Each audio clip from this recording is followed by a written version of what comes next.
Hi guys, how are you? Welcome back to my garden on another glorious autumn day. Clear blue skies, sun is out, just a little breeze here on top of the dike, but rather than that, the perfect day to do some planting. And this is exactly what I want to do with you today. I came across one beautiful tree in the garden center that I was longing to introduce into my garden for ages. And now they had just the perfect one, a great height, an amazing price on top of it, so I possibly couldn't resist. And it obviously brings an autumnal firework to the garden, literally. It is just such an incredible color, and this is why I think it is essential for every garden. On top of it, yes, it is a tree, but it doesn't grow to a massive huge size, which is wonderful as well. Speaking of nice foliage, by the way, in my back I could just see it here, there is a sumac tree here, and it just starts to color up. So I think in a week or so this will be another autumnal firework, and amber and orange, just glorious. But what I want to do now obviously is take you with me to the back of the garden, because this is exactly where I intend on planting today, into the new herbaceous border. So I hope that you're excited to join me in my garden today again. Those of you who follow my channel frequently, you are definitely very familiar with this vista into my garden, and you might realize that at the rear end there is a tiny red blob that wasn't there last time I toured you around, and this is exactly what I want to plant. And isn't it just an amazing focal point already now when it is so small?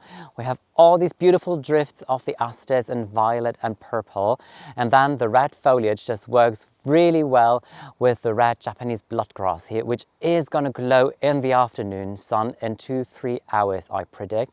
And then as I continue walking with you, you see on each side pretty much of that red foliage, the bistarta blooming in a really wonderful cherry red, so it is flanking the tree as well. And now if I walk around with you, then you can see the entire new herbaceous border that I just started off earlier on this year. And I'm so thrilled with the results. I think it looks fantastic, but there it is. This is what I want to plant. It is a standard tree. It is obviously very tall right now because it is still in its container. I haven't planted it. So in a way, I wish that this was really the entire size, but you know what, it isn't. It comes with a label, so I can even tell you what I'm planting. I hope I pronounce it right now, because this is got to be a difficult one. This is Euonymus alatus compactus. Compactus is easy, and the beauty of this is I saw these already in the garden center a couple of times, and normally the compactus variety is a small shrub, but this is a standard, which means it has been grafted, so the tree trunk and the root system come from another variety, and then only the crown, so the top that we see here, this is the compactus variety, and I just love that it is so tall. What I will do though is it is going to go here in the middle of the amaranth, because right now the container still sits on the lawn here. So where the amaranth is right now, I need to pull some of these beautiful plants, but they will go straight into a vase, and then just dig a good decent sized hole. Oh, there's some wheat in there, can you see it? I also might need to do some weeding, by the way. But I think that this is going to sit really beautiful in here, and then I try on my tippy toes, wonder how that is going to work, to maneuver this massive huge container, or maybe just like try to get it out of the container, and then right in the center of this here. But I think it is going to be a wonderful addition, because also when I look at it from this angle, in the back there's all of this green foliage, and then we have these asters, and then there will be this really wonderful tree as a focal point. So I'm really happy about it, and I think that this is going to be another great addition to this area of the garden. Before planting this whopper, which by the way scares me already a little bit just looking at the size of the root ball, I'm like, oh my, this is going to be my workout today pretty much. I still want to take the momentum to just give you some quick key information about it and why I really wanted to have it in my own garden. So obviously the foliage is key, and the autumnal foliage is also a good indicator for the common name of this. I know it as burning bush or burning shrub. There are a lot of different common names, probably as usual in the English language, but this is the one that I know, because this Latin name is way too complicated to pronounce ever again in my life, pretty much.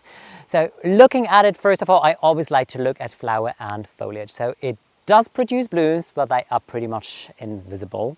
So don't expect any impact from these blooms at all, but they're gonna produce some really nice red berries, and it has some nice red berries.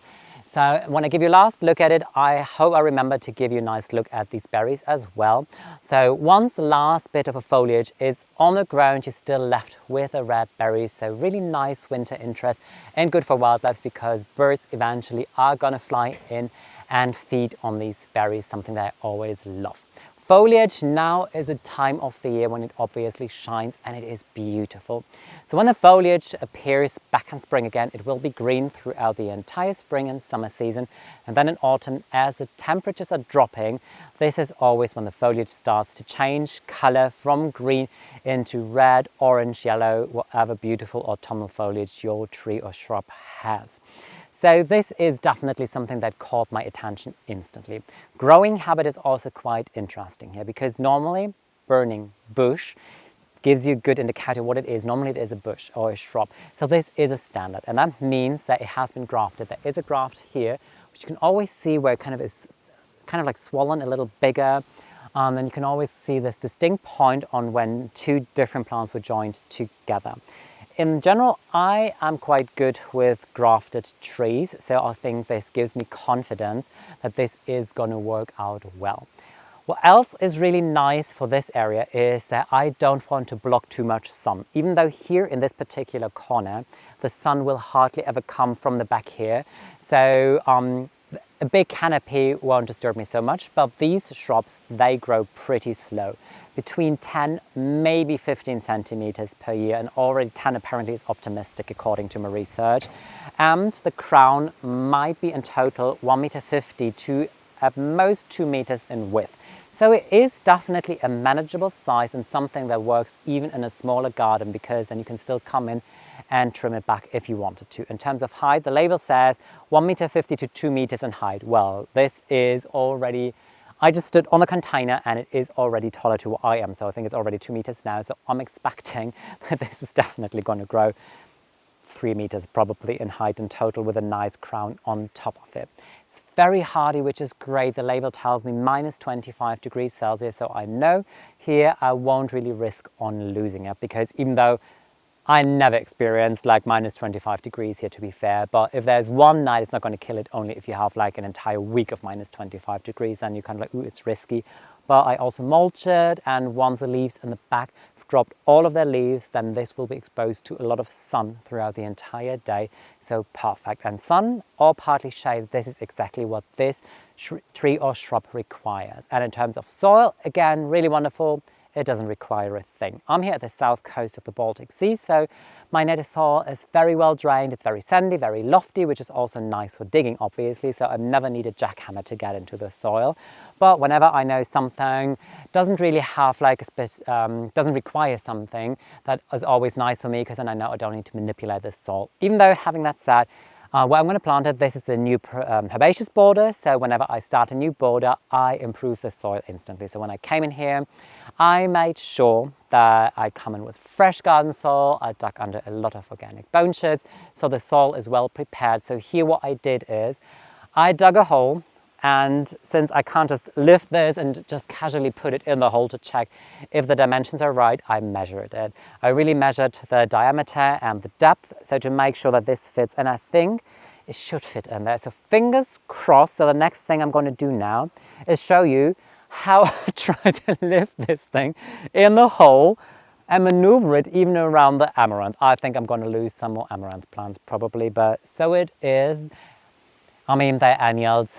At one point they're going to die anyways. More important is that this finds its way into the planting hole now. Just to quickly show you the situation. So here's the amaranth and it was hit by a lot of wind. So anyways, it's not like a very pleasant sight anymore. And this is a hole. And amaranth is already lying diagonal over it, so I need to remove that in a second. But yeah, I measured it, so I hope it is going to fit because as you can tell, this is not small. For me at least it is not. For me alone, this is quite ambitious. All right, so I try this now in one go, so fingers crossed. First thing I do though is, again, I come in with my very famous organic bone chips, just in the base of the planting hole, so that I do encourage this wonderful tree to develop a nice, good, strong root system. So the amaranth decided to fall back here. So I'm disappearing probably out of the frame. Okay, now comes the fun part. Oh my. These are the moments when I'm like, maybe I should start going to the gym. Okay, let's get it as close to here as possible. And maybe, you know what? I'm going to remove the support for the amaranth. Because, okay, this looks already nicer. Okay. And if anybody says now that I should lift it like going into my knees and then go up again, no, I'm not doing it now. Today I'm just happy when this is somehow in the planting hole, no matter how. Oh no, it drops its leaves, don't. Okay. Yes, that looks good. Oh, it's in. And you know what? It fits as a glove. Oh, great. Oh, this is perfect. I measured well. Oh, I'm so happy with this.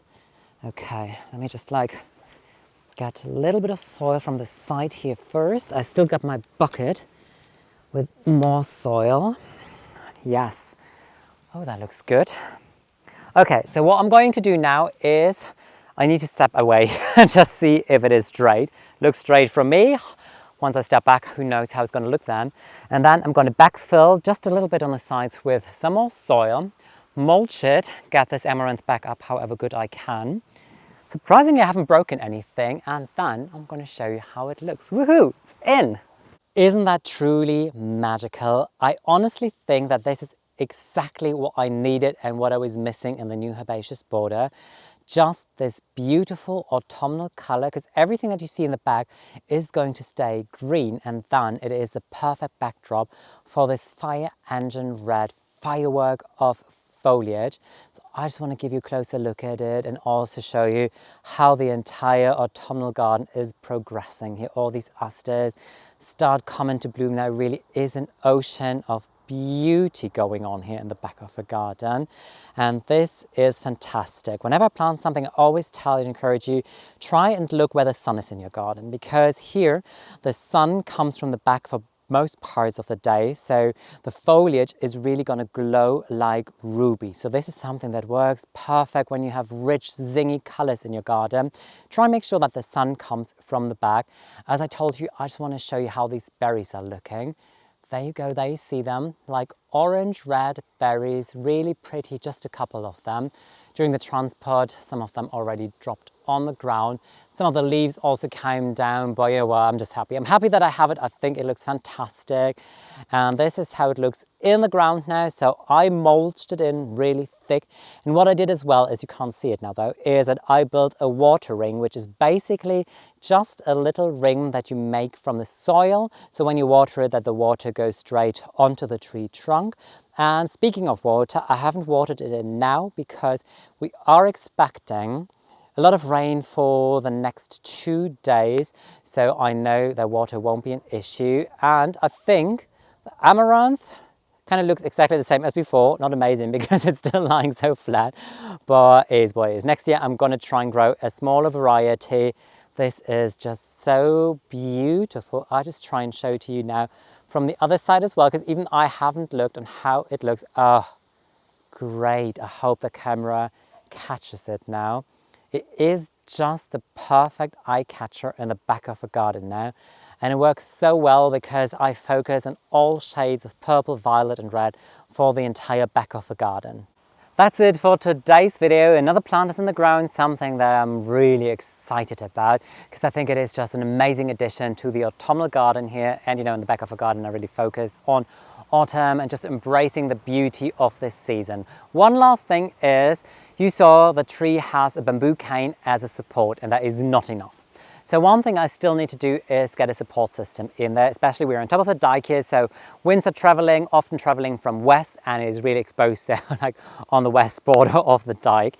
So I still need to do that, but I don't have the poles, I don't have anything to support it, so this is something that I'm going to do eventually in a separate video. I need to see. You can also see a lot of like ideas that are just lingering around in my head, a lot of projects that I want to do. So yeah, the journey definitely continues. I hope you enjoyed today's video. I hope you agree that this is a wonderful addition to the autumnal garden in my back here. Oh, the firework of color. I'm honestly enjoying it every single day at the moment so much. And what I also want to say so much is thank you so much for watching today's video. Also, thank you if you give me a thumbs up. Thank you if you subscribe to my channel. And if you want to see more, just go on the link down below here and visit my Instagram account as well. It's a little more edited. Here on YouTube, you got to see everything exactly how it looks.